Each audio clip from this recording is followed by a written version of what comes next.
Fala, Bessa, tudo bom? E Orlando, tudo bem? Boa tarde. Boa tarde. Tudo bem? Vem cá. Quando você pretende compartilhar? Vai, tudo bem? Graças a Deus, tudo bem, meu amigo. Coisa boa. E aí, João? Você tá Tudo sem bem, som? você? Tudo Graças a bem. Deus, tá jóia. Esse calor Obrigado. infernal aqui, mas está bem, viu? Tá bem quente, mas agora à tarde refrescou aqui em Viraçu, hein? É? Ah, eu tenho Deu que uma... ficar Deu... 24 horas no ar. Uma bolha. Tá Ô, certo. Bruno, não sei se você conhece Cachoeiro de Itapemirim, Não, é o Cachoeiro. fica no sul do estado aqui, perto, Não, eu perto. sei, é perto do Rio, né? Eu já passei, Isso. mas eu não tenho assim referência. Eu já passei, sim, mas eu não Só tenho não é mais referência. quente que Colatina. Para você ter ideia, Cachoeiro tem 5 sóis para cada habitante. Nossa. Eu, É no eu, pé da acho, serra, não é? eu acho que Cachoeira é mais quente do que a Colatina, porque o cara botou uma vez lá um negócio para chover água lá no centro da Um cidade. aerador. Porque ele era maluco. Vamos falar o negócio correto. Vamos falar correto. Cachoeiro, Bruno não conhece, que é a capital secreta do mundo, ninguém sabe onde é que fica. É escondida, isso mesmo. Liemar, meu abraço. É que tá bem essa. Bem, quando eu te Que conheci, bom esse que telhado aí era mais coberto, hein? Rapaz, ele tá cada dia mais fraco. Esse Tá, aqui eu tô vendo. Bons tempos. entendeu? Então, Isso é sabedoria. ele tá fugindo igual a Mata Atlântica. É verdade. O Salles passou por aí, né? É, rapaz. Não posso falar muita coisa, não. Calma que você vai chegar lá, Orlando. Fica calmo que não tenha pressa. Entendeu? Aham. O meu está Você tem acontecendo o uns 20 contrário. Como eu sou muito religioso, está pegando de trás para frente. Então leva mais tempo, né? Rapaz, Ô, Bruno, cuidado que... deixa- antes da gente continuar nessa conversa, né? Vamos embora, vai. Vamos trabalhar. Deixa eu te apresentar aqui, a gente vai esperar mais um pouquinho para o pessoal entrar também. Aqui nós temos diretores e presidentes das associações empresariais aqui do estado.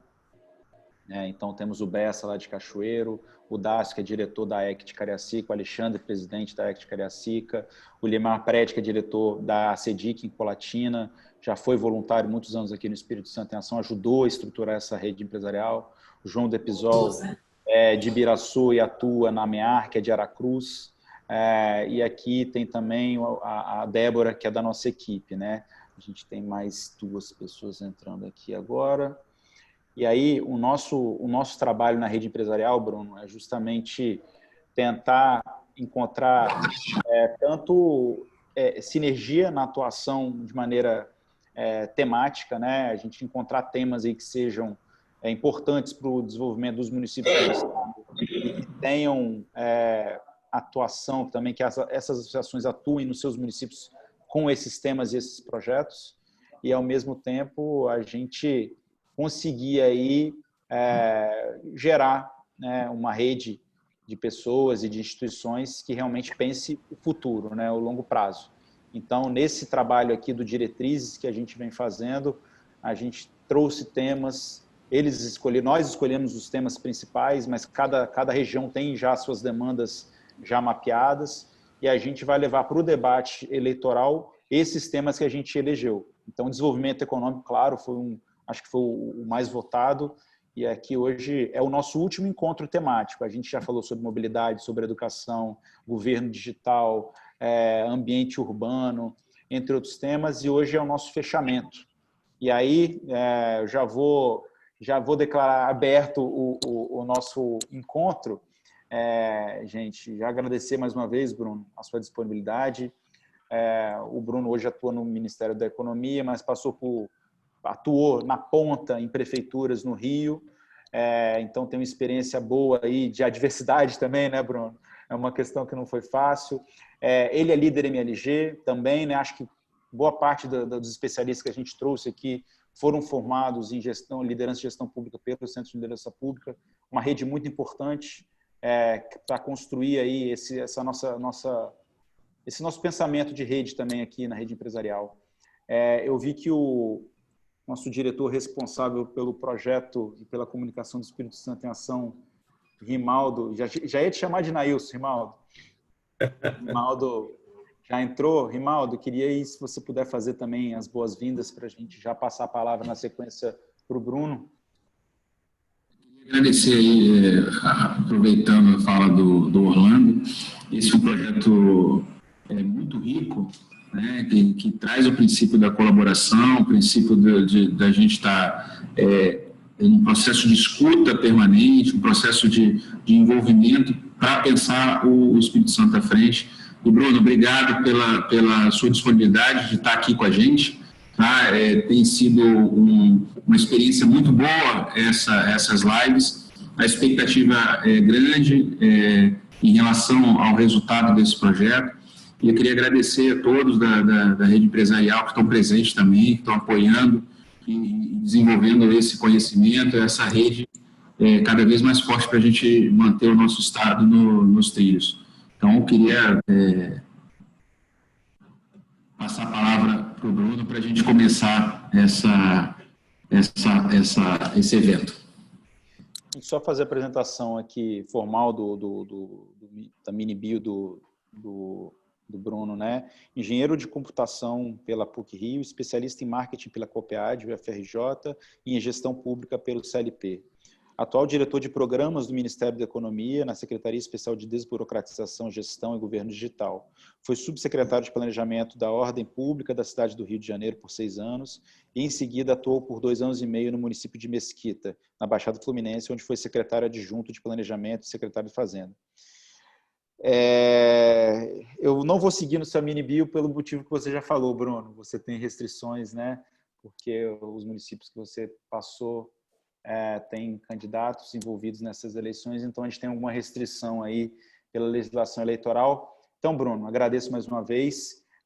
Só para alinhamento aqui, né? O Bruno acho que tem uma restrição de horário também, né, Bruno? Às 18 horas você tem um compromisso, então a gente vai tentar seguir aqui no horário.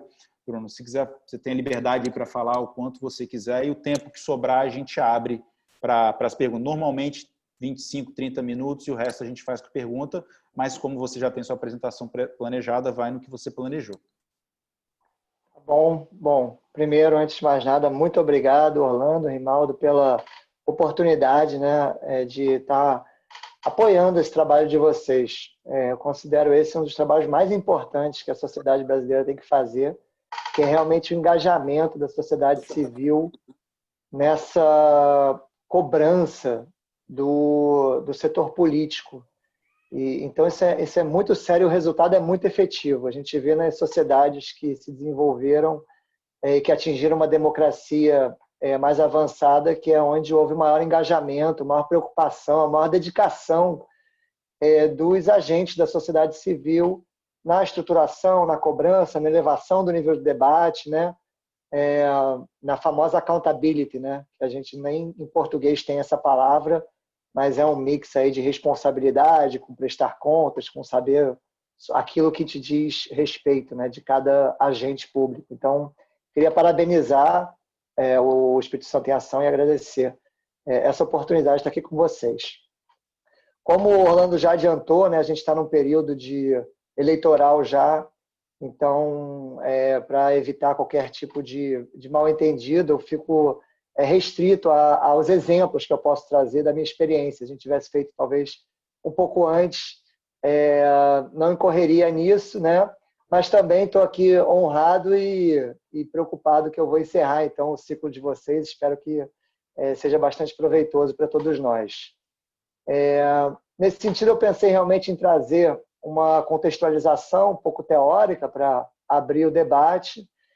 Como eu trabalhei nos municípios, em 2 municípios, eu também vou querer trazer bem a perspectiva do prefeito, né? O que quem está no município pode cobrar, ou que tipo de questões estão na alçada do prefeito. Eu acho que a minha ideia era fazer alguma coisa bastante mão na massa aqui com vocês, para o que eu puder trazer da minha experiência, do meu estudo, poder ajudar. Também não sei se eu vou saber responder tudo, mas me coloco aqui também à disposição para tudo que eu puder contribuir com esse trabalho de vocês. Então, sem mais delongas, eu vou puxar aqui a apresentação. Já deixei aqui no browser. Acho que eu vou minimizar aqui. Acho que dá para eu ver assim. Então, a gente vai falar sobre desenvolvimento econômico. Eu programei... Deixa eu fazer assim. Programei essa agenda para a gente, né? Falar um pouco sobre o que a gente quer com o desenvolvimento econômico, né? Algumas ideias para ver se é isso que a gente tem em mente. Eu fiz uma coisa bastante empírica também, porque da minha experiência, do que eu vi, e não tão teórica. Depois eu trago 2 referências acadêmicas para dar algumas ideias para poder florescer aqui nosso debate. E aí eu entro especificamente no que eu considero que pode ser o papel de um prefeito, né, numa cidade média. Quer dizer, funciona também para outras cidades, mas uma cidade do tamanho da maioria das cidades que eu vi no contexto do ES em Ação. E aí eu entro num tema que o Rolando tinha comentado comigo, que é um tema muito presente, né, nessa questão, né? Se os incentivos fiscais devem ser usados, como eles podem ser usados, né? Acho que é uma questão interessante da gente debater. Então, vou seguir essa linha e depois a gente abre. Se vocês quiserem me interromper também, obviamente, fiquem à vontade. Bom, o que a gente pode querer com o desenvolvimento econômico, né? Eu trouxe aí uma percepção de que a gente quer o aumento da atividade econômica, né? A gente quer mais trocas, né? Mais vendas e maior valor agregado, né? A gente quer poder, de alguma forma, que as empresas agreguem valor aos seus serviços, aos produtos e possam comercializar mais e vender mais, né? E aí tem uma visão de longo prazo de cada um dos setores, cada uma das empresas, para a gente poder planejar, porque justamente o difícil é quando o governo não traz nenhuma segurança e aí para o empresariado fica difícil de prever o que vai acontecer daqui a 1 ano, 2 anos, às vezes até no mês seguinte, né? Queremos também atrair recursos e talentos para a nossa cidade, para a nossa empresa, para o nosso convívio e estar competitivos no mercado, né? Porque o mercado hoje ele é cada vez mais global, então às vezes a gente acha que a gente está bem no nosso pequeno mundo e é surpreendido por algum movimento fora da nossa cidade, fora da nossa região. Então também é importante estar competitivo no mercado. Pontuei também 2 questões para dar uma ponderada no que a gente pode almejar, né?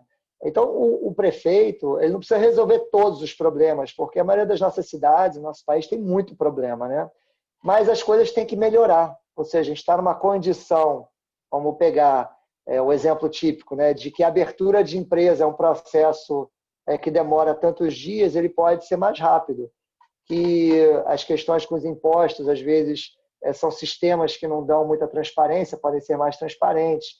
Então, às vezes, a gente não pode resolver tudo, mas a gente tem que ver quais são os problemas e procurar melhorar os problemas.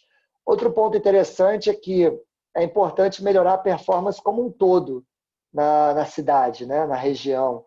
Não adianta, vou resolver esse problema específico que afeta esse setor. Mas tem algumas questões que são barreiras que o governo, que tem muitas vezes o monopólio desses serviços, né, impõe a todos os empresários, a todos os setores, a todas as indústrias. Então, é importante ter esse olhar do quais são os impeditivos que atrapalham a performance como um todo. Entrando aqui em 2 teorias de apoio que eu falei que ia trazer, eu estou trazendo 2 pesquisadores, né? O Ha-Joon Chang, ele é de Cambridge, se não me engano, e ele fala muito da importância da produção da indústria, mas indústrias assim no sentido de produção, né? E o Hausmann, que fala da diversificação.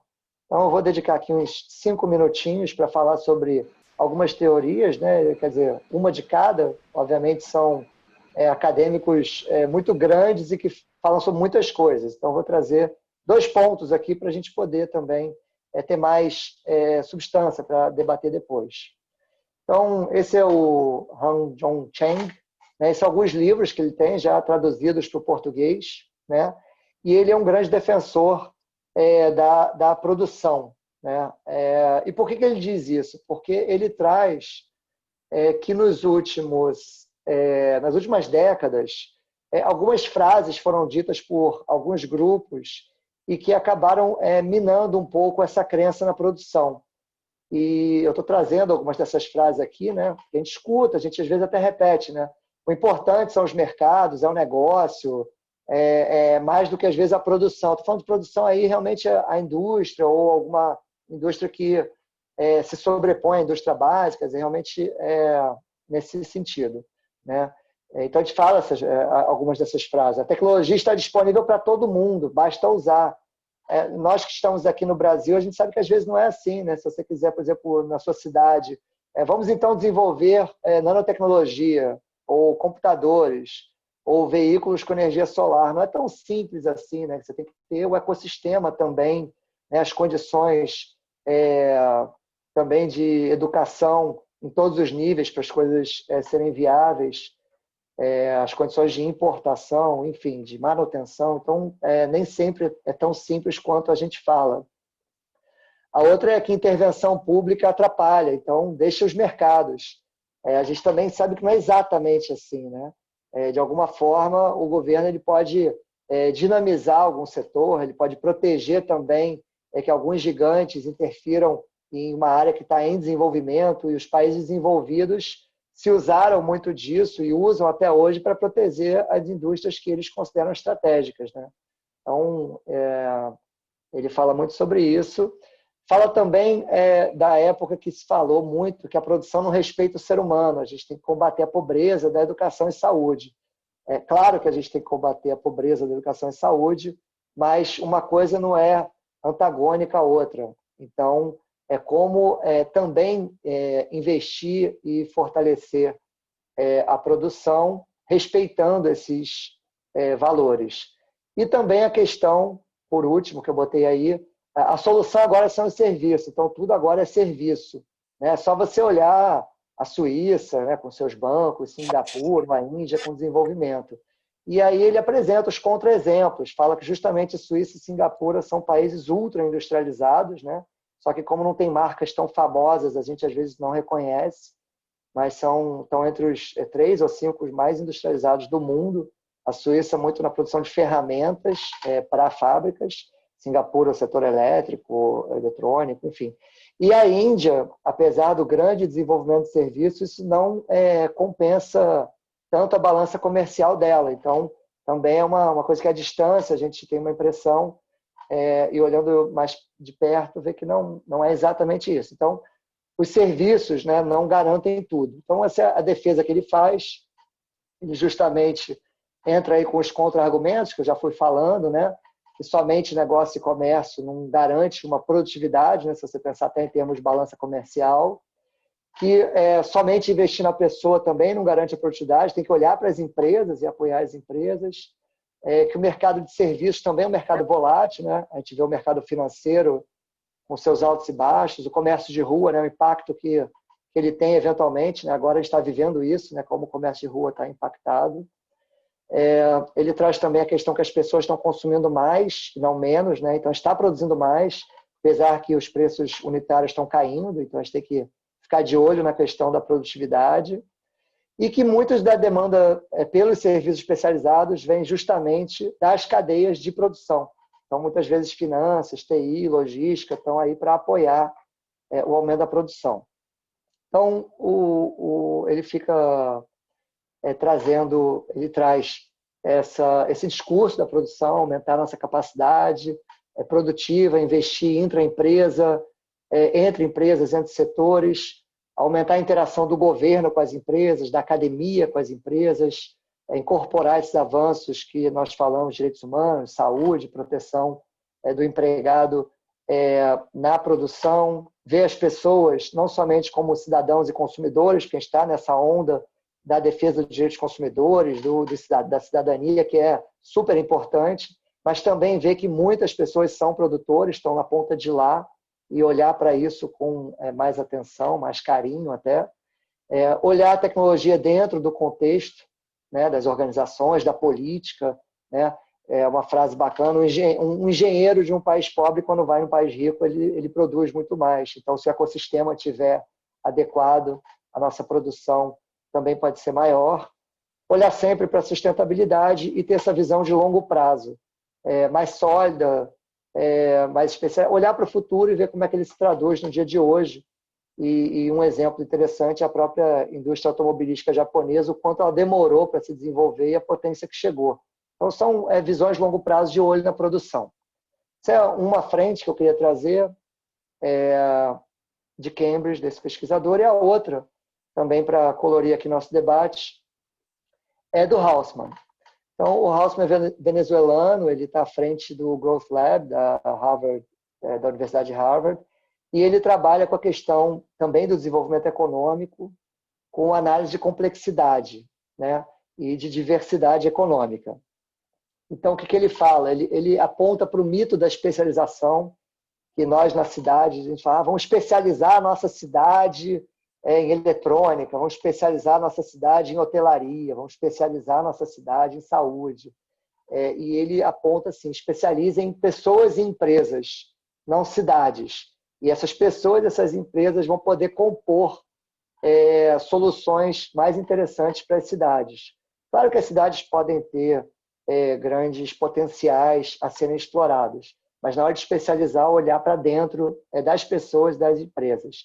E que mais especialização permite maior diversificação, né? Então, um exemplo mais fácil da gente vislumbrar isso é um hospital, né? Onde cada médico tem uma especialidade, mas dentro do hospital, por causa, né, daquele número de especialistas, de médicos, enfermeiros, até de serviços de logística, de organização, de projetos, enfim, você consegue oferecer uma diversidade maior de serviços do que cada um antes de estar naquele ambiente onde eles estão juntos. Então, mais especialização permite diversificação, e aí, com maior diversificação, você tem esses produtos de maior complexidade, né, com maior valor agregado, que é o que a gente estava querendo, né? Então, eu dou outros exemplos, além das cirurgias, né? A produção cinematográfica, qualquer mais sofisticada, a quantidade de especialistas que tem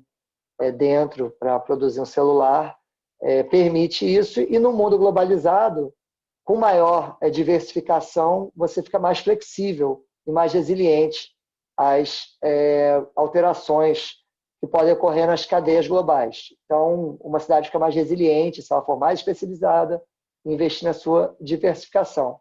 E cabe ao governo não ficar ali escolhendo os vencedores, mas, como a gente já falou, tirar essas barreiras para trazer novas possibilidades, trazer novos negócios, né? Então, isso fala o Hausmann. E o que fazer na hora de analisar uma cidade, né? Começando agora a descer o nosso problema. Entender as indústrias presentes nas cidades e quais são as vantagens competitivas que essas indústrias já têm, fazer um levantamento dos indicadores, né? Por exemplo, emprego na cidade, o salário médio, o nível de instrução, o valor adicionado, o PIB, distribuição de renda, educação, a balança comercial, enfim. Aí você compara isso com a média do estado, que é mais fácil, da região ali do entorno da cidade, e de cidades similares no país ou até globalmente, dependendo da escala da cidade. E aí, a partir daí, identificar algumas oportunidades. Eu pontuei já aí 2 oportunidades de mercado. Então, por exemplo, às vezes você tem um vizinho que já faz alguma coisa muito parecido com a sua cidade e ele já faz alguma coisa que a sua cidade ainda não faz. Por quê? Talvez tenha condição de desenvolver aquela atividade também na sua cidade.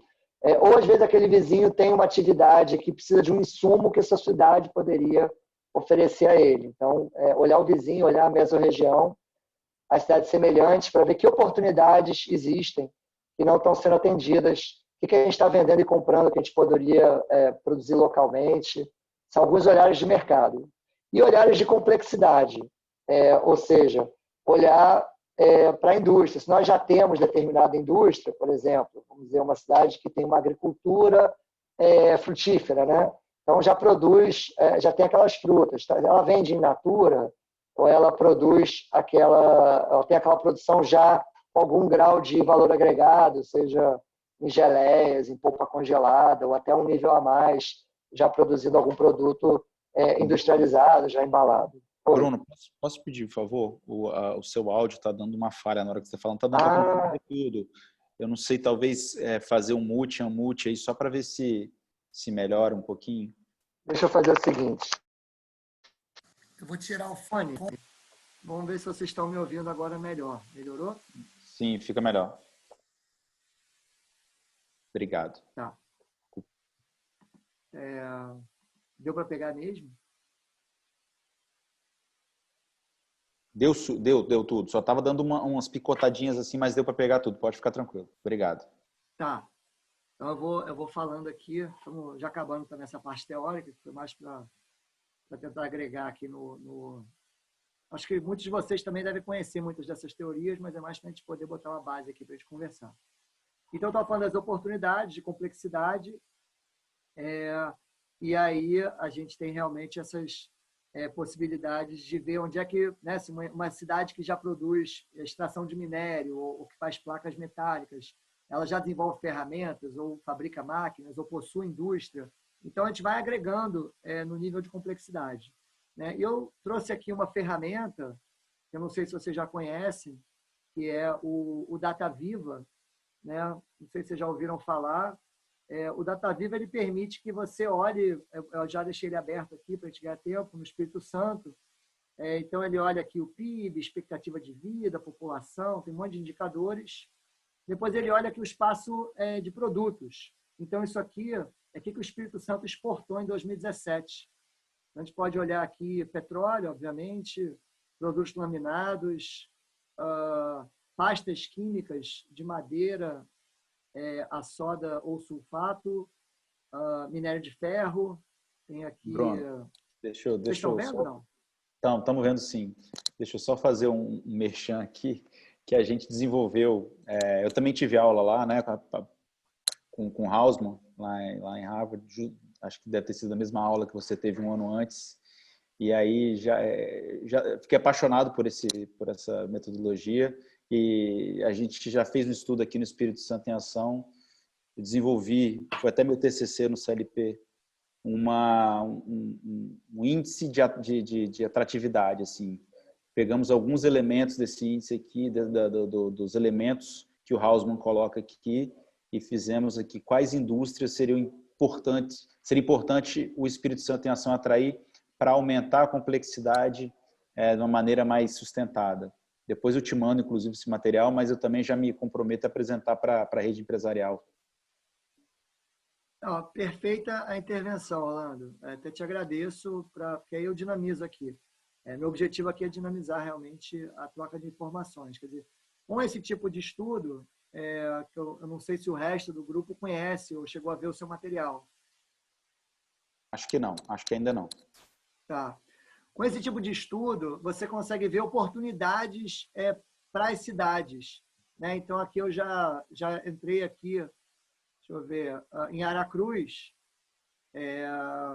E aí, Aracruz justamente é quem exporta as pastas químicas, a princípio, e quem exporta também as peças de instrumentos musicais. Em 2017, 1,6 milhão em peças de instrumentos musicais. E aí tem algumas possibilidades que o próprio sistema dá, mas acho que o seu trabalho vai ter feito alguma coisa bem mais precisa, porque o sistema ele usa sempre a mesma mecânica, né? De que eles podem, que Aracruz poderia olhar como possibilidades de crescimento. É isso que essa ferramenta diz, né? Agora, ela diz outras coisas também. A gente poderia olhar salário e emprego. Aqui também está a distribuição das pessoas, né? Como é que estão os empregos na cidade, né? Segundo a carteira assinada de 2017. Então, a gente pode ver também onde é que as pessoas estão alocadas para começar a fazer algum tipo de análise de onde que seria interessante investir, que tipo de indústria que já tem as pessoas necessárias. Né? Porque, como eu falei, se você não tem, por exemplo, nada de indústria criativa, dificilmente você vai ser um polo cinematográfico, né? Por mais que seja um desejo de alguns setores, né? É mais provável, né? E acho que é isso que essa teoria do desenvolvimento fala, que você cresça em uma área muito próxima da que você já tem atividade. Então, aqui eu botei também Serra, né? Para a gente ver que Serra tem bastante coisa em produção de laminados de aço, né? Bastante gente envolvida nisso. Botei aqui também Cariacica, o espaço de indústria. Então, tem aqui uma indústria grande de transporte rodoviário de carga, significativa, hipermercados, enfim. É dar uma navegada aqui, consórcio de peças de automóveis, vocês devem conhecer melhor que eu, mas é dar uma navegada e poder ver os produtos e tal. Então, essa ferramenta está disponível, o Orlando já conhece, e aqui permite fazer essas análises. Esse era o objetivo aqui de apresentar isso. Bruno? Oi. Então, Bruno e Orlando, eu participo também da Federação da Indústria, e o IDES tem uma ferramenta muito parecida, que faz comparativo de cidades vizinhas, qualquer cidade, né, do Espírito Santo, entre uma, por exemplo, Aracruz e Linhares. São cidades bem parecidas, né? Então, é um trabalho no IDES muito parecido com isso aí. Só não estou lembrando o nome agora. João, o Bruno fez o dever de casa dele, ele vai falar disso também. Eu já vi a apresentação dele, dando spoiler aqui. Aí, valeu, um abraço. Não, mas obrigado, João, pelo comentário. E eu vi aqui que vocês têm esse Power BI aqui de vocês, um negócio espetacular, espetacular. Vocês estão de parabéns de já estar à frente nisso, né? Você pode olhar cada cidade. E é por aí mesmo, né? É exatamente por aí. Bom, aqui eu deixei um link, eu mandei a apresentação para o Orlando, é de uma outra apresentação que eu fiz só sobre desenvolvimento econômico e essa visão do Haussmann e o Data Viva. Então, para a gente não também se dedicar tanto aqui, mas eu deixei esse link aí. Tudo bem, eu queria só essa introdução aí rápida para a gente poder ter alguns elementos até para o debate, né? Mas e o prefeito, né, gente? O que o prefeito pode fazer para ajudar a gente? Então, eu pontuei aqui 4 frentes que o prefeito pode fazer, bem interessantes, assim, e que nem sempre o prefeito faz, e por isso que eu acho importante pontuar. A primeira coisa é que o prefeito, ele é o grande promotor da cidade, né? Ele pode inserir agentes chaves no ecossistema da cidade, né?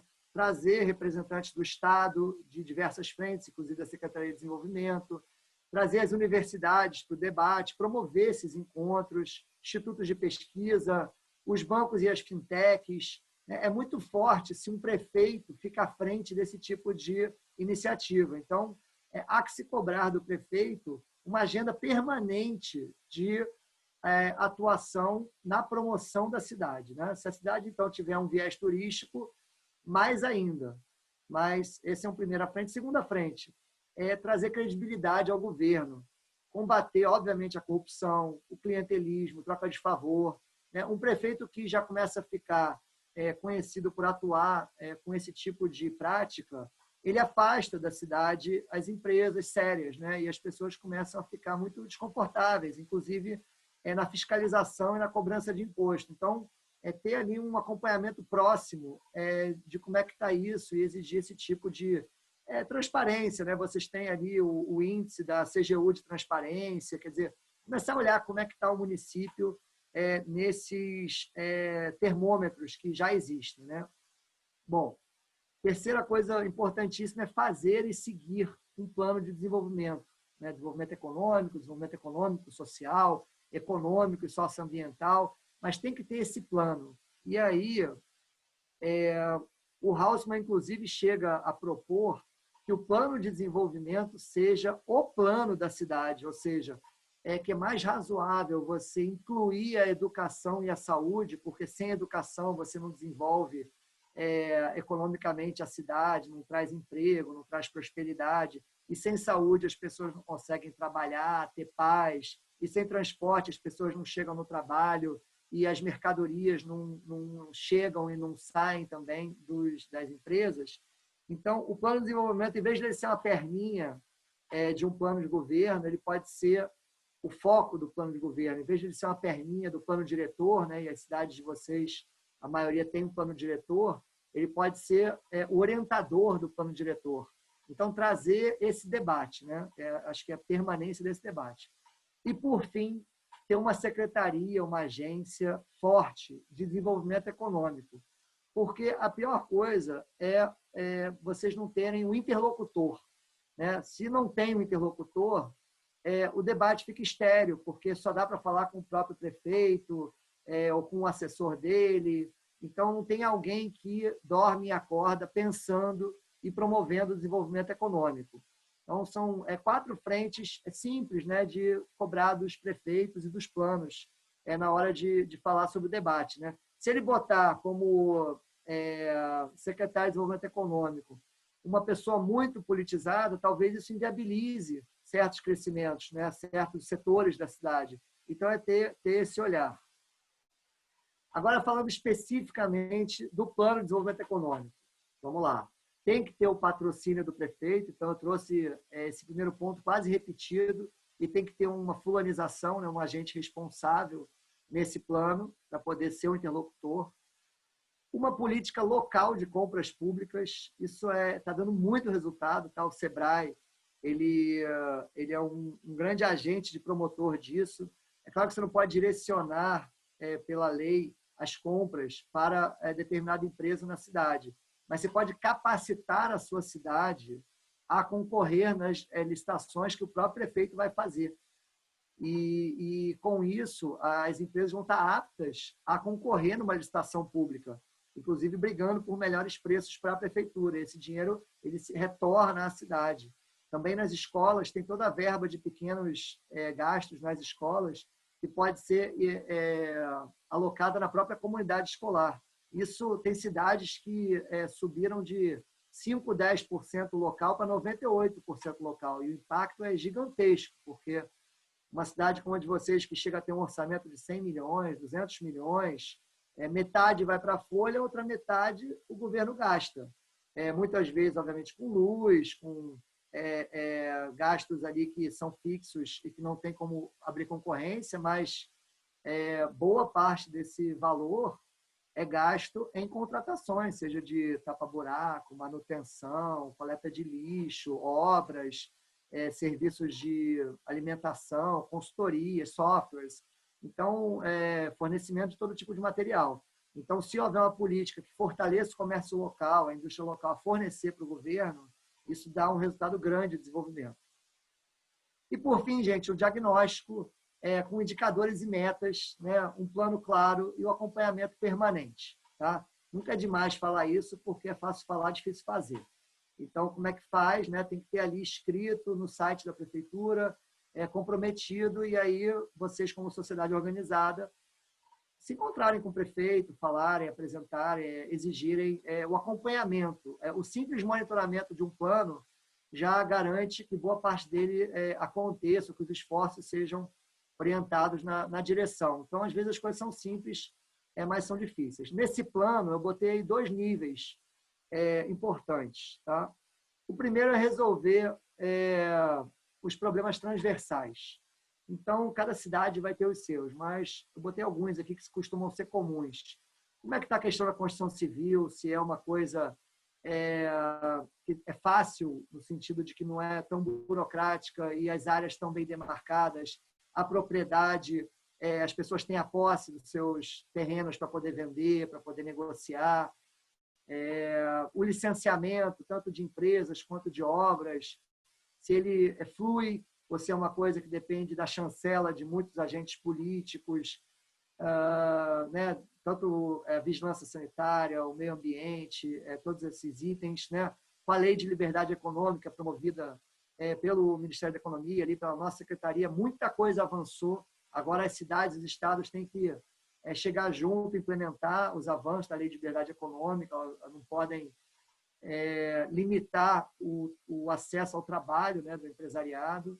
A questão da mobilidade, como eu falei já, a questão dos roubos, o ordenamento urbano, né? Se roubo de carga é um problema, se roubo no ponto de ônibus é um problema, isso impacta muito a atratividade da cidade para negócios, para talentos, etc. E nivelar os piores índices. Né? Aí, naquele estudo que vocês fazem dos índices, né, são 2 frentes. Né? Uma é assim, não pode estar muito ruim em nada.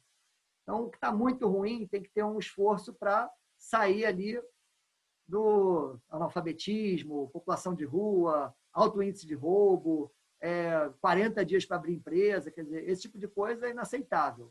Tem que nivelar, subir isso aí. E depois escolher, de acordo aí com a cidade, o que seriam as estrelas, né? Assim, não, a gente tem que desenvolver, não sei, uma região da cidade, ou as vias de acesso, nossa capacidade de pesquisa, né? Aí realmente é muito característico de cada cidade. Bom, aí um pouco sobre a cidade. Vocês já têm, na verdade, vários índices que vocês acompanham. Então, é realmente fazer um aprofundamento, seja como grupo de vocês, seja contratando uma consultoria ou pedindo ao prefeito para fazer uma consultoria, quer dizer, para ter um acompanhamento desses índices, uma comparação. Nessa parte de emprego e renda já tem muita coisa bacana, né? A taxa de formalização no mercado, quer dizer, se a taxa é baixa, por que será? Será que é difícil se formalizar? Né? A informalidade ela gera muita insegurança e gera uma competição, às vezes, muito desleal também. Atrapalha a legalidade dos negócios. Então, por que a taxa é baixa? Encontrar aí os problemas, né? Como é que é a renda da população? Enfim, a desigualdade, competitividade. Vocês têm, além do índice PIRG, eu vi que vocês acompanham o índice de ambiente de negócio. Então, como é que é a competitividade na cidade? É muito bacana esse trabalho que vocês têm, né? Acho que eu botei aqui porque eu não vou ensinar quem já está fazendo, é só realmente perguntar o quanto vocês conseguem, eu fiquei com essa curiosidade, depois eu queria que vocês me contassem, o quanto vocês conseguem fazer disso uso e rotina no trabalho de desenvolvimento econômico. E aí, gente, para botar aqui meu último slide, ao Sebrae também botei, acho que é importantíssimo ter o apoio e a interlocução com o Sebrae, né? Porque ele tem experiência nessa agenda com muitos programas que já deram certo Brasil afora. E aí, por último, sobre incentivos. Então, vamos lá. Uma atenção para não ficar só na pauta negativa, né? A nossa cidade não está se desenvolvendo, não é porque o ISS aqui é um pouquinho mais alto do que ali, né? Então, assim, alguma coisa para prestar atenção, né? Se as empresas não estão aqui por causa dessa diferença, mas normalmente não é jogando o ISS lá embaixo ou dando um benefício de PTU que você vai transformar uma cidade ou resolver um problema. Tanto a literatura quanto os depoimentos, eles mostram que não é só isso, mas dentro de um plano, isso pode fazer sentido. Então, ao revisar as tarifas, pode ser que a sua cidade tenha uma tarifa alta, por exemplo, a desenvolvimento, não sei fazer nenhuma defesa a nada, mas vamos dizer que desenvolvimento de software ou advocacia, alguma coisa que vocês acham, poxa, não faz sentido a gente cobrar caro para isso, ninguém na região cobra, por que a gente... Aí você vai olhar quanto você arrecada. Será que justifica aquele valor alto? E aí talvez em uma ou outro item aquilo ali possa ser revisto. Mas, como eu falei, sem um plano e sem um acompanhamento de um plano, a tendência é esse tipo de movimento atrair algumas empresas que depois vão embora, porque também outra cidade vai fazer outro movimento. Então, não é uma comprovação. Agora, se houver um plano, né, aí muda tudo. Não, nós temos um plano de desenvolvimento econômico. A gente quer montar um polo industrial, moveleiro, gastronômico. A gente quer abrir uma área aqui de setor tecnológico. Nós somos uma região turística. Então, estratégias ligadas à taxação e aos impostos específicas, aí podem fazer muito sentido. Aí faz sentido você pensar realmente numa diminuição de algum tipo de arrecadação, porque, no fim das contas, a prefeitura precisa dessa arrecadação. E é mais interessante olhar o que ela está fazendo com esse dinheiro do que querer ficar cortando aqui e ali pequenos ganhos da prefeitura nesses impostos. Gente, basicamente isso que eu queria para a gente iniciar aqui a conversa. Aqui as referências que eu trouxe, vou deixar aí na apresentação. Boto também meus contatos e vou aqui fechar para a gente poder conversar e eu poder também aprender com vocês. Bruno, muito obrigado aí. Acho que foi bem legal, porque você trouxe não somente sua visão prática, mas você trouxe o embasamento aí, até estimulando, né, para que a gente vá procurar essas referências também. E aí, aproveitando, otimizando o tempo, já abro aí para perguntas, quem quiser se manifestar, ou vai levantando a mão usando o aplicativo, ou levanta a mão aqui física mesmo. Liemar Prete, fica à vontade.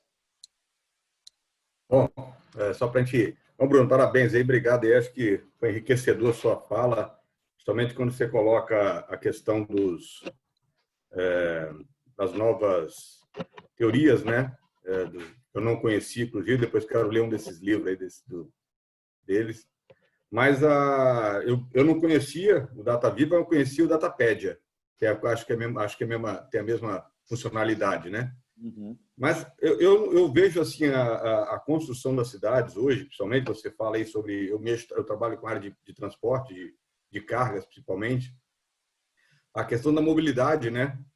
As cidades estão todas com gargalos, né? Isso acaba atrapalhando o crescimento, né?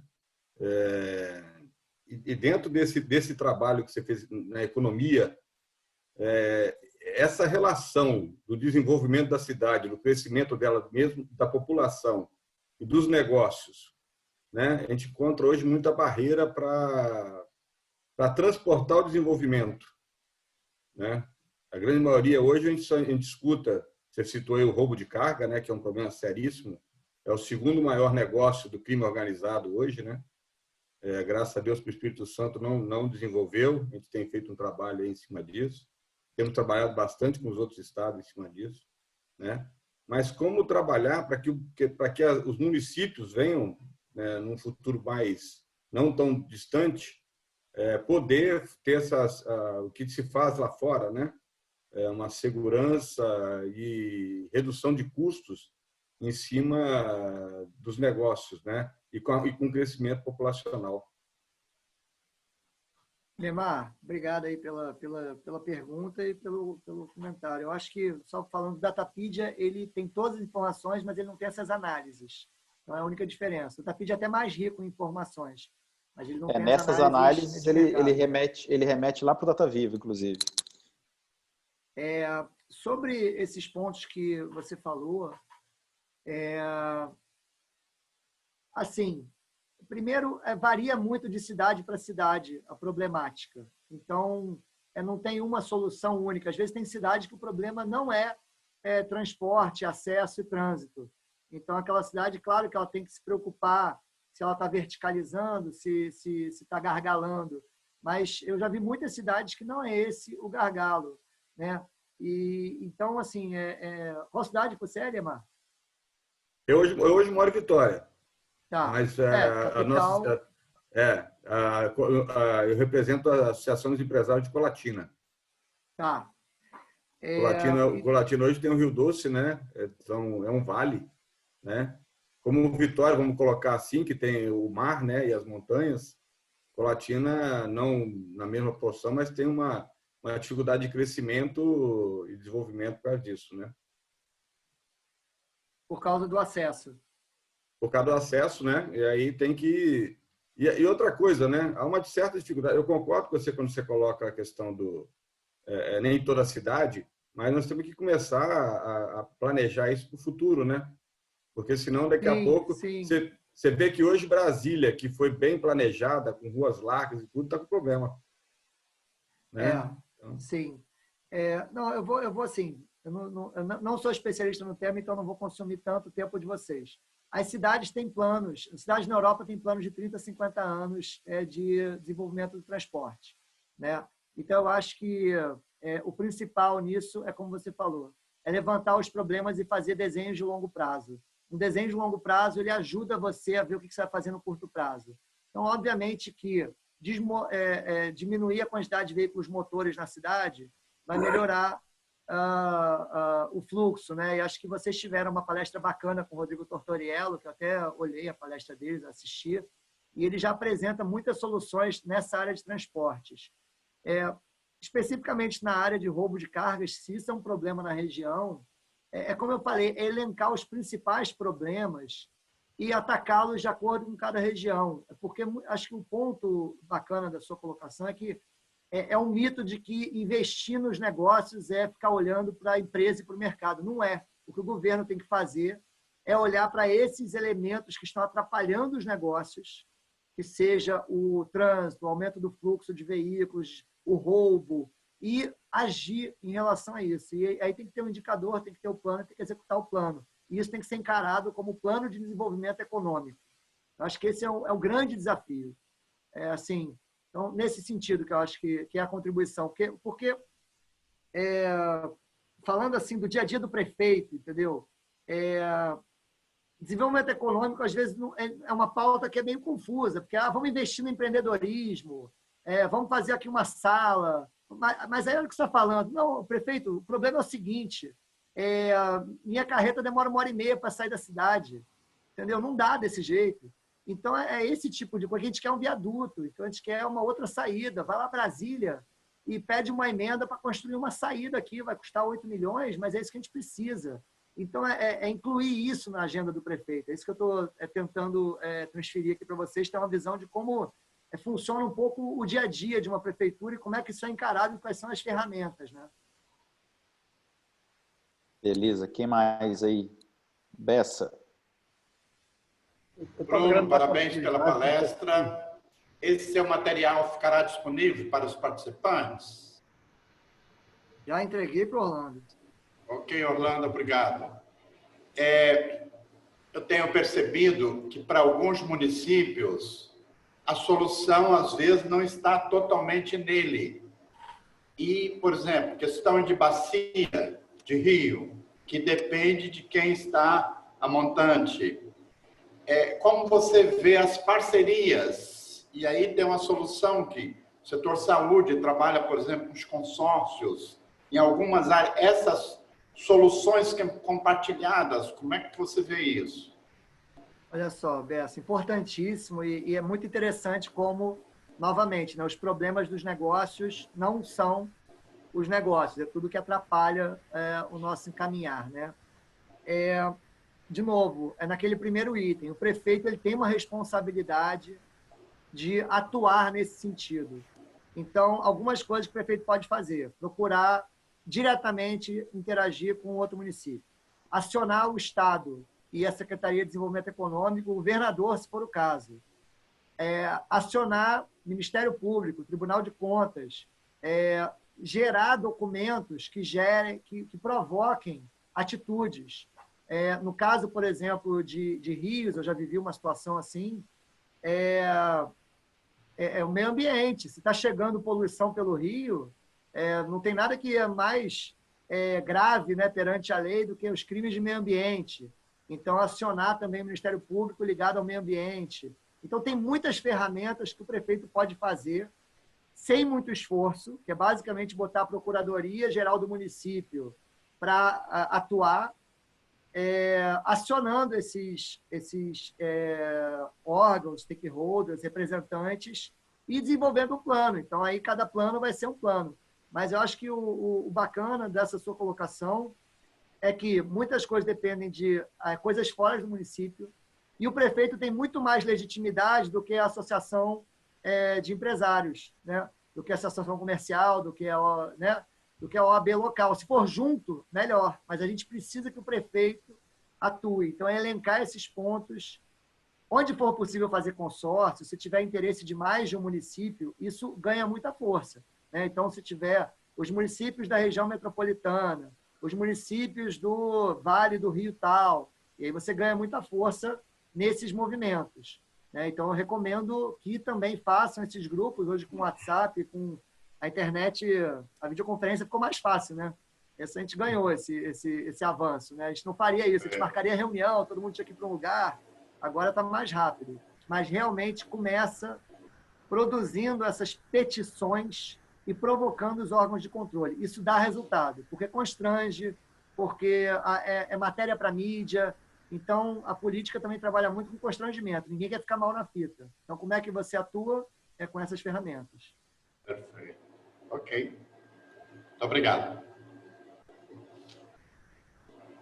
Dácio, você queria fazer uma pergunta? Eu estava ouvindo ali, eu queria falar uma das preocupações que a nossa associação tem, temos trabalhado muito nesse sentido, que a gente nota que o grande problema, planos existem, e existem planos diversos e até demais. O grande problema que a gente enfrenta realmente, a gente tem trabalhado, é a continuidade. Falta muita continuidade. O prefeito que entra, já arquiva os planos anteriores e quer começar tudo do zero. e isso não resolve nada, né? Então, a gente tem conseguido algum sucesso na nossa região cariacica com continuidade, cobrado justamente isso. O que você poderia falar nesse assunto? Olha só, Décio, eu acho... Dácio, né? Dácio, eu acho o seguinte, primeiro fazer os planos de mais de 4 anos, né? Sim. Então, depois, é importante que o plano seja da sociedade, do empresariado, né? Porque se o plano for do prefeito, infelizmente, a nossa maturidade política ainda não chegou. A gente pode falar da nossa, mas países desenvolvidos também estão passando por essa experiência, né? Então, não só aqui. Mas quando um plano ele é da sociedade, qualquer governo compra. Agora, claro, se a associação comercial se apoiar explicitamente o candidato, e esse candidato depois perde, ela perde força na manutenção, né? Então, por isso que é costume as associações serem apartidárias, né? Políticas, nesse sentido, né? Uma sociedade civil organizada. Se o plano for o plano da cidade, por exemplo, plano da Cariacica 2050, plano Cariacica 2030, então você já tem um plano aí de 10 anos, né? Um plano de 10 anos, se ele for repetido, publicado, distribuído e acompanhado com aqueles indicadores, quer dizer, a tendência é que o prefeito diga que não vou interromper o plano, né? Mas aonde é que você ancora isso, né? Você tem que ancorar na sociedade. Você não adianta ancorar em lei, porque vocês sabem como é, a lei pode ser mudada, às vezes ela não é seguida e até a punição chegar, o governo já acabou. Podemos melhorar o plano, né? Não parar, né? Melhorar que você falou, né? Isso. Uhum. Mas também, muitas vezes, ter as diretrizes, né? O plano ele tem que ser bom em diretrizes. Às vezes, um plano muito específico, ele fica difícil do alguém que acabou de entrar trocar, né? Então, por exemplo, a cidade tal quer melhorar, como a gente já falou aqui, melhorar o sistema viário. Esse é um plano para a cidade importante por causa do impacto dos negócios. Melhorar a questão das bacias hidrográficas é uma questão. Ou desenvolver determinado setor porque a cidade é desse tipo. E aí essas coisas estão claras no plano assinado pela Associação Comercial, pela OAB, pela Associação dos Contabilistas, enfim, os engenheiros, o CREA, todo mundo que puder participar da robustez daquilo. Eu acho que é o caminho. É o caminho. O Alexandre quer complementar ali. Vocês estão me ouvindo? Sim. Orlando, você me permite apresentar 7 slides aqui, bem rapidinho? O Bruno que olhar o horário do Bruno, né? Que ele tem que sair às 18, já está Você não quer, depois que eu for embora, vocês continuam e aí continuam o debate? São só 5 fotos. Não, pode ficar à vontade, imagina. Vocês estão vendo? Estamos. Isso daqui é uma área no município do Nordeste, em 2017. Essa daqui é a mesma área em 2020. Essa daqui é uma área de um município na Grande Vitória em 2017. Essa daqui é uma mesma área em 2020. Isso daqui é o mesmo empreendimento também no município da região da Grande Vitória em 2015 e o mesmo empreendimento em 2020. Vocês entenderam o drama? Alexandre, acho que você está falando aí da dificuldade dos projetos andarem muitas vezes, seria isso? É isso. Olha só, e aí eu vou te falar uma experiência assim, bem de governo mesmo, né? A pressão da sociedade e a constância são fundamentais para as coisas andarem. Quando vem alguém e faz uma reunião com o prefeito, no caso de umas cidades menores, que a gente tem acesso ao prefeito muitas vezes, né, ou ao secretário, ele pode olhar aquilo, vamos dizer que está todo mundo de boa fé, bem intencionado, tá? Ele pode olhar aquilo e dizer assim, poxa, isso é bacana, eu quero fazer. A gente vai fazer aqui um estudo, vamos aqui avançar com isso, já tem uma pessoa interessada, tem um contrato assinado, enfim, no estágio que tiver. Só que no mesmo dia batem 15 pessoas à porta dele, o prefeito pede uma coisa para ele, dá um problema com as áreas e os funcionários, o Ministério Público manda 3 coisas para ele, tem que preparar relatório para o Tribunal de Contas. Então, assim, o dia a dia de uma prefeitura é uma loucura, principalmente quando o prefeito é sério, as pessoas são sérias. Então, assim, tem muita coisa para fazer, para conseguir fazer direito. E em mudança de governo, em geral, tem mais ainda.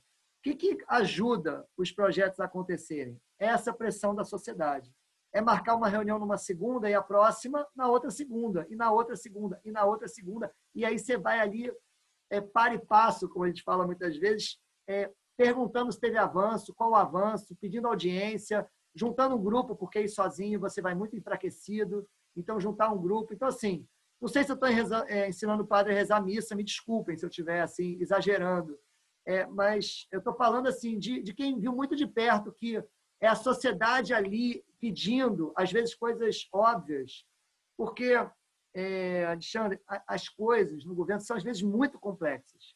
Então, às vezes, envolve processos na justiça, liberação de verba, autorização estadual, autorização federal, aprovação de lei. Esses projetos que você apresentou, muitos deles devem ter que ter aprovação de lei para abrir um empreendimento desse tamanho, numa área dessa, liberação de todos os tipos.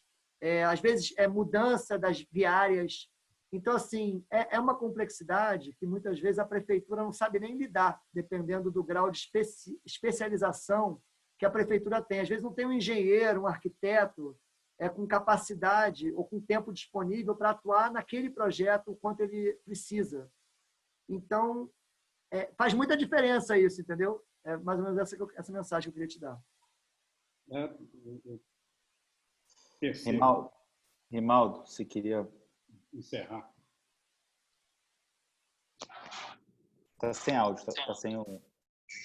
De maneira muito, já para a gente finalizar, você abre a sua fala destacando a importância da participação da sociedade civil, e nas respostas você traz isso, na apresentação você aponta alguns caminhos de como o que a gente deve prestar atenção, né, na conversa com o prefeito, que movimentos podem ser feitos, mas eu queria partir do seu ponto de vista, só para a gente finalizar aqui, que desafios você viu, né, a partir da sua experiência, qual o maior desafio da sociedade civil para chegar e fazer as coisas acontecerem junto ao setor, às prefeituras? Maldo, eu achei que você ia perguntar qual é o desafio da prefeitura. Aí eu ia te responder. Em geral, é a burocracia exagerada que foi fruto de um acúmulo de leis e decisões, decretos, sistemas e tal do passado. Eu não sei como é que é na cidade de vocês, mas muitas vezes um simples pedido pode demorar um tempo inimaginável. Isso confere mais ou menos com a cidade de vocês? Então, assim, tem um processo de digitalização acontecendo que é importante as cidades se engajarem nesse processo, sabe? A tecnologia hoje está muito disponível para esse tipo de atividade, de criar formulários online, não ter encontro face a face com quem licencia, para não gerar oportunidades de desvio de conduta. Então, assim, tem algumas coisas que a tecnologia está resolvendo e dá transparência a tudo. Então, eu acho que um desafio que as prefeituras têm, e aí, obviamente, que isso pode entrar na conversa dos planos de governo, que está começando agora a corrida eleitoral, é realmente botar a pauta da digitalização dos processos, serviços, tudo tem que ser online, tudo tem que ser mobile. Não adianta nem ser web browser, tem que ser mobile, tem que ser fácil, os pedidos de reparo, consulta de processo, tem que ser tudo online. Então, acho que essa é uma bandeira que eu acho que todos os candidatos deveriam ter e tem que atuar para isso. Enquanto sociedade civil, ou enquanto o grupo de vocês, de empresários,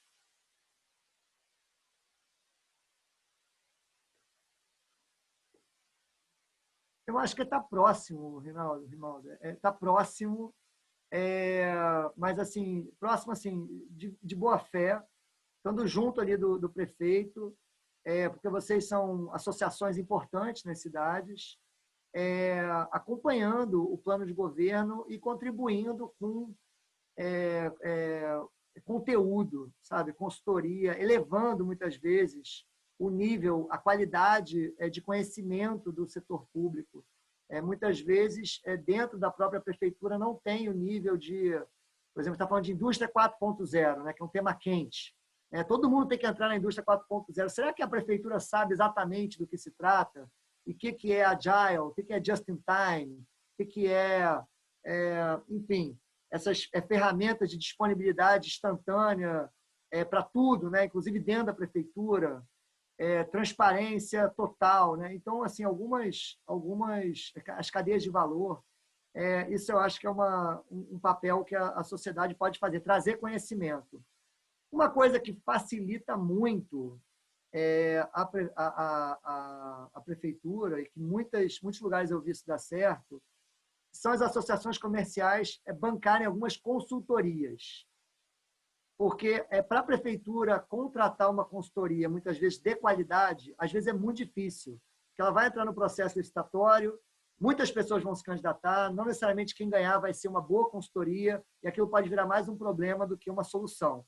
Então, às vezes, a associação comercial, a associação de empresariado, algum grupo, pode doar para a prefeitura algum tipo de consultoria. E aí, isso, às vezes, é uma mão na roda para o prefeito, porque ele vai dar o plano, vai ensinar o pessoal dele a seguir um plano. É difícil isso, né? Vocês, nas empresas de vocês, também devem ter essa experiência. Você faz um plano estratégico da empresa e daqui a 1 ano, 2 anos, quantas vezes você se desviou do plano, ou porque não acompanhou, porque teve uma mudança de cenário e não deu para atualizar, e a gente se perde. Na política, é muito mais revolto esse mar.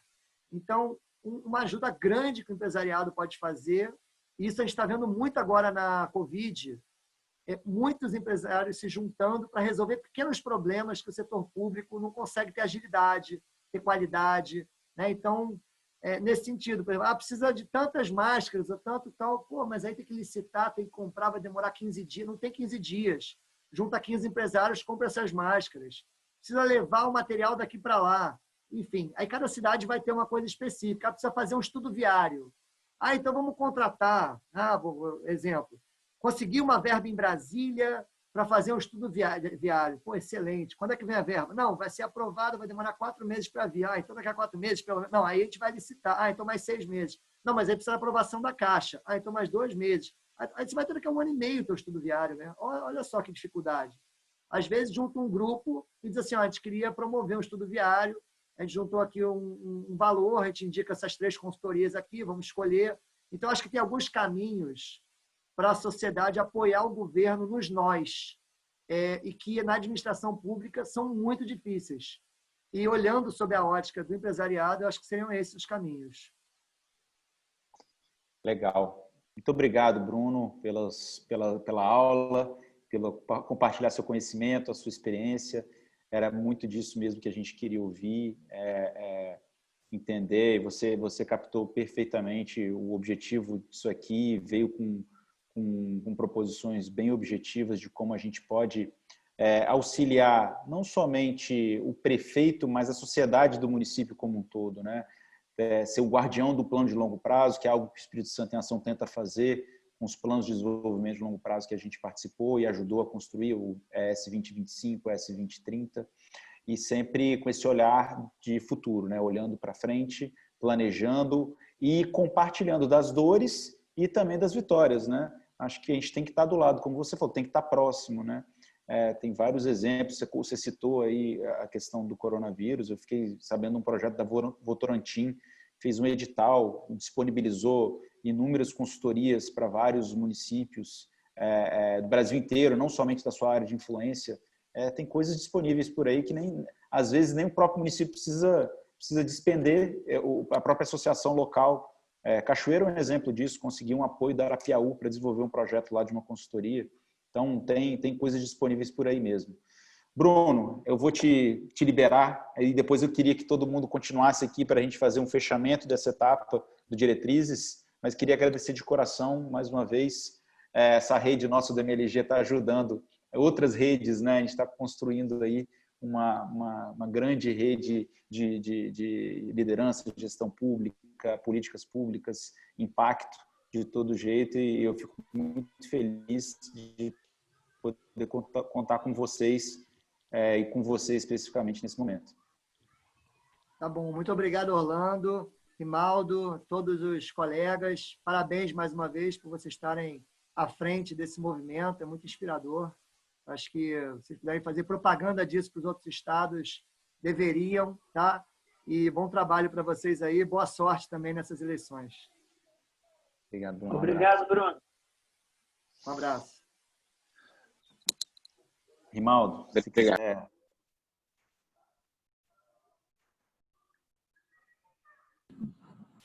Queria fazer uma fala final. A gente está numa jornada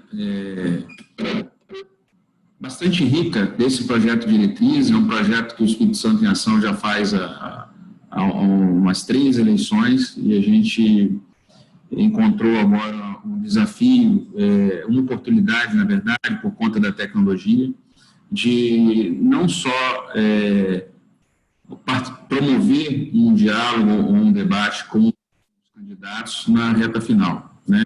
Então, a gente vem aí, ao longo desses meses todos, produzindo dados, buscando dar apoio à rede empresarial, a todas as associações, e tem sido um trabalho muito gratificante, né, colaborativo, e tem nos ensinado muito na forma de fazer essa articulação, a nossa forma de atuar, de ter trocas. Então, o projeto, ele segue agora com o seu ritmo, a gente entrando já numa fase de construir essa reta final. Já estamos pensando no pós, né, como é que vai ser, na medida que as eleições acontecerem, tivermos os prefeitos eleitos, como é que a gente implementa isso. A gente teve um salto muito grande, não só com as lives, que por conta da tecnologia agora a gente conseguiu trazer muita gente boa que está produzindo, que está qualificando o debate. Trouxemos o estudo de BI, né, para cada uma dos municípios, e também tivemos uma oportunidade grande, né, muito que foi o apoio do curso para orientar os candidatos, né, a construir planos de governo, né. Isso foi um caminho muito importante, que nos dá um horizonte que ali estava com os principais especialistas do Brasil. Tinham 12 aulas, e depois cada um teria uma mentoria, né? Passado por essa jornada, ele teria uma mentoria para construir isso. Infelizmente, a gente teve poucos inscritos no Estado, mas mostra para a gente que caminhos e que ferramentas estão sendo oferecidas, estão prontas para que a gente possa seguir evoluindo. Então, eu queria agradecer a vocês. A gente está no momento chave do projeto, né, da preparação toda para conseguir botar o bloco na rua em definitivo, né? A gente estava conversando para dentro, e agora a gente começa a fazer de maneira mais estruturada essa conversa para fora, e foi muito essa conversa que vem acontecendo, não só com essa live, mas de todas as reuniões. O Orlando pode falar um pouco mais da construção disso, a definição dos temas, tudo isso feito de maneira colaborativa. Ela dá a ideia da força da nossa rede e da importância de se trabalhar engajado, né? A gente tem recebido muitos feedbacks de outros estados, até localmente de outras redes, querendo entender essa demanda. E o projeto ele é interessante porque ele começou de um jeito e está no meio do caminho, a gente está pivotando e está trazendo novos elementos. Então, queria agradecer todo esse apoio que a rede empresarial e a rede empresarial, através das associações, tem contribuído, e coloco o Espírito Santo em ação, ainda mais aberto para a gente seguir fazendo esses aperfeiçoamentos desse projeto. Eu queria agradecer a todos, desejar boa noite. Se vocês quiserem, nessa fala final, se alguém quiser fazer alguma ponderação dessa estrutura de live, seria muito importante para a gente. Rimaldo, só contribuindo também, né? A próxima etapa que a gente tem mapeado, a gente fez dinâmica com praticamente todas as associações já. Acho que tem 2 ou 3 pendentes. Eu tô fechando essas agendas. Para a construção da agenda local é muito mais uma provocação. Quem participou sabe do que eu estou falando, né? Pegar alguns elementos que podem ser utilizados como essas demandas mesmo que o Bruno falou, né? Nesse encontro com os candidatos e depois com o futuro prefeito. Tem sido muito legal provocar essa discussão interna, provocar um exercício de priorização, que também é importante, saber calcular ali, né, que eu vou gastar o meu tempo e o esforço da associação para conseguir realmente um resultado. E aí os próximos passos, já como o Rimaldo já falou, a gente, até a próxima semana, a gente já vai ter uma sugestão de como as sabatinas, né, os encontros com os prefeitos podem acontecer. Eu digo sugestão porque cada associação funciona de um jeito, tem sua autonomia para fazer isso, e vocês podem incorporar essa nossa sugestão na metodologia que vocês têm pensado, né? A gente também vai ajudar com material de comunicação, né, Rimaldo? Rimaldo vai estruturar, a equipe dele vai estruturar toda uma preparação, um template que a gente fala, né, que as associações vão precisar somente colocar sua logo ali para, caso desejem utilizar esse material. É importante para a gente que tenha a identidade visual do Diretrizes, porque, como o Bruno falou, é um projeto que cada vez mais vai ganhando importância e relevância. Quando a gente falar de diretrizes nos próximos anos, a gente tem que relembrar que a gente está construindo a democracia, elevando o nível do debate. Quando a gente conversa e vai conversar com os candidatos num nível de qualidade que eles não estão acostumados, a gente está reforçando o papel da democracia e o nosso papel dentro desse cenário. Então, é muito importante a gente ter essa identificação de que é um projeto conjunto de norte a sul do Estado. Então, essa é a minha fala final. Os próximos passos a gente vai falando no grupo, eu entro em contato pessoalmente com vocês, tá, gente? Se alguém quiser fazer algum comentário também aí antes da gente encerrar. Orlando, só aproveitando até a fala do Bruno, quando ele colocou no final lá a questão das entidades, né, estarem apoiando os prefeitos com projetos. Só relembrar, né, que o Espírito Santo em Ação já faz isso há anos, né? O Espírito Santo em Ação, quando eu estava na Sevilla, fez um puta de um projeto na época do Neucimar Fraga, que nada foi utilizado no município de Vila Velha, né? Então, todas as associações fazem isso. E parabenizar, mais uma vez, né, essa construção dessa união, que eu acho que só isso fortalece, né? Se nós, empresários, não estamos juntos, os prefeitos e os políticos utilizam de nós para o bem deles e não do nosso, né? Então, acho que essa é a verdadeira razão nossa de estar nessas associações e buscar construir que o empresariado esteja junto para trabalhar, não importa onde é que ele esteja, no município que ele esteja, né? Então, acho que essa é mais uma tentativa das associações se estarem juntas e desculpa até um termo que eu vou usar, acho que seria digno de todos nós, se todos nós utilizássemos a mesma bandeira, né? Não importa quem está construindo, a gente, às vezes, eu lembro de um período em Colatina, mas nós vamos usar o que é do Espírito Santo em Ação. Não, você vai usar o que é dos empresários, né? Então, não importa qual é a entidade, nós somos uma só. Nós somos uma entidade de empresários que está lutando para dar emprego, né, e dignidade para a população, e o prefeito fala isso, no final só utiliza do meio para o benefício próprio. Parabéns aí pelo trabalho. Beleza. Pessoal, se ninguém mais tiver algum comentário para fazer, eu vou já me despedir, dando boa noite para vocês. Encerrando essa etapa do Diretrizes, né, como estava planejado, todos os encontros temáticos. E aí, nos próximos passos, a gente vai conversando ou pessoalmente, telefone ou no grupo. Tá joia? Ok. Um abraço, gente. Muito obrigado aí. Obrigado pelo convite. Alô.